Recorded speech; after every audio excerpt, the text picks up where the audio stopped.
There's a saying, don't ask how the sausage is made, so I'm not gonna.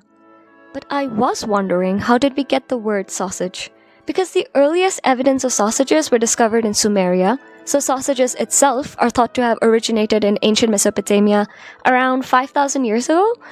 But the English word sausage has been traced back to the mid-15th century, and it was spelt like this.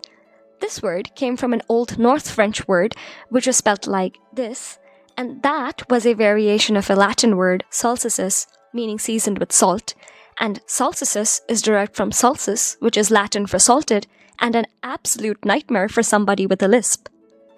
So that settled it, but then I thought, what did the Romans call sausages? So the Latin word for sausage was botulis, and we get two English words from it. The first is botuliform, which means sausage-shaped. You can use it the next time you need to describe a penis while writing fanfiction. And the other word is botulism. See, sausages don't usually kill you, but sometimes sausages can. Back in early 19th century Germany, Justinus Kerner wrote poetry that did not survive the test of time. But he was also a doctor, and his medical work lives on. He noticed that some of his patients were afflicted with a horrible illness. This new malady slowly paralyzed every part of the body until the heart stopped and the patient inevitably died. The poet Justinus Kerner observed that all the patients who were dying had one thing in common. Apart from seeking medical advice from the same doctor, they had all been eating cheap sausages. So he decided to call it sausage disease and coined the term botulism.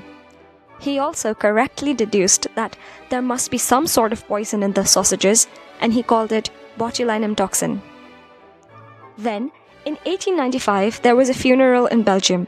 The guests were served ham at the wake, and 3 of them dropped dead. The meal was immediately arrested, and the murderous meat was taken to the University of Ghent. There, the professor of bacteriology scrutinized the meat under a microscope and finally identified the culprit: little sausage-shaped bacteria. The coincidentally botuliform microorganisms were given the scientific name Clostridium botulinum. Now that humanity understood how botulinum toxin was made, we could mass produce it. You might be wondering, why would anybody want to manufacture botulinum toxin?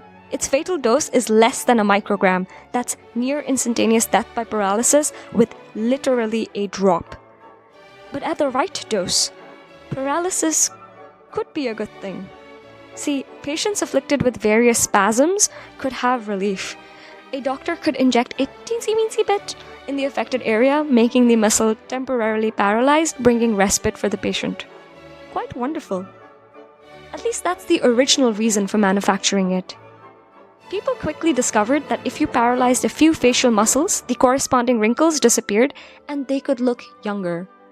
If old people can look middle-aged again, they don't mind side effects like looking a bit odd and losing some facial expressions. So sausage poison is now in vogue, and the rich and famous have developed a large appetite for it. But sausage poison or even botulinum toxin doesn't sound chic. In order to maximize profits, it has to be marketed with a fitting name.